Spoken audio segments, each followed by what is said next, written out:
Welcome in, everyone. Today, I'm going to be talking about how most of the books now are written for mainly women and not really for men. And I have a couple of things I want to share about that. So here's the deal. If you walk into a bookstore or scroll through TikTok's book talk hashtag, you'll notice something pretty quickly. A lot of the hottest books now seem to be aimed at women.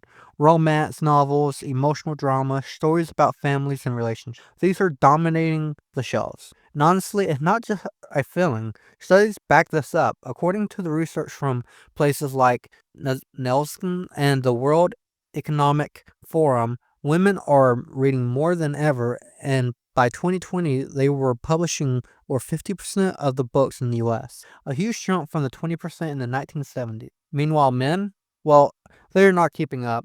Not as readers and not as the targeted audience. Don't get me wrong.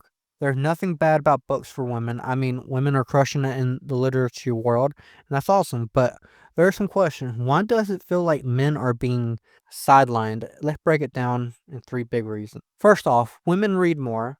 Study like one from Delarue, I think I said that right, show that girls and women consistently outpace boys and men when it comes to reading books, and it starts young. Girls are most likely to enjoy reading, while boys often turn to video games or other stuff. By the time they are adults, women are buying books at a way higher rate. Publishers also know this, so they are targeting the audience that actually showing up. Makes sense, right? Well, if women are the ones spending the cash, wouldn't you write for them?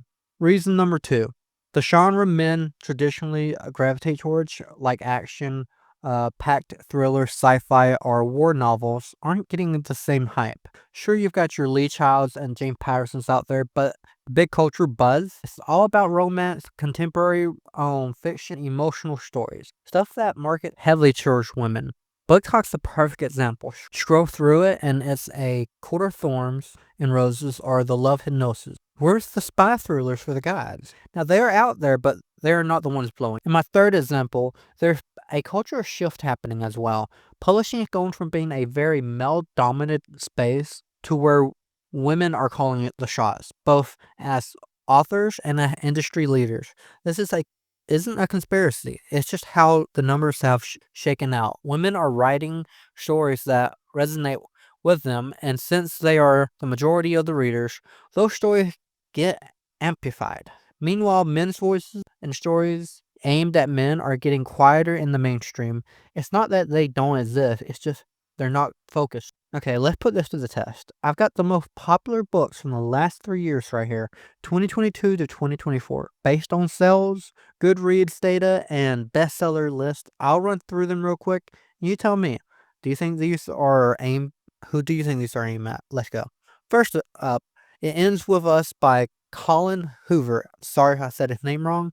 2022 biggest hit, a romance with a heavily emotional drama, women's audience, hands down. Next, The Love Hypnosis by Ali Hazelwood. 2022 again, a STEM romance that blows up on Book Talk. Definitely leaning women. Then there's Lessons in Chemistry by Bonnie Garmus. 2022 again, a quirky feminist story about a chemist turning TV star. Women love that.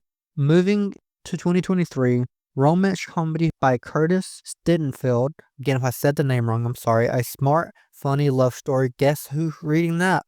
Yep, mostly women.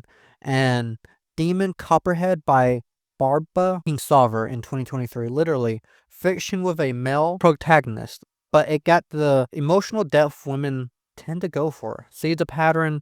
Out of all these books, maybe one or two feel like they are targeting men specific. The rest, they're either written for women or lean into themes that women specifically gravitate towards: relationships, emotional stakes, and romance. Even the literature stuff like Kingsolver and Rooney, it got the introspective vibe that women tend to connect. So what does that mean? Are men just doomed to miss out? Nah, I don't think so. There's still tons of great stuff out there for guys. Think Project Hail Mary by Andy Weir, or The Foxhole Court if you dig sports vibes with Edge. But publishers and culture is definitely focused towards women right now. But maybe that'll change at some point. Anyways, that's my opinion about books being geared towards more women here recently. And I do think it partially because gravitate towards, like I said earlier, video games and also podcasts. But let me know what you think in the comments below. Have a good day.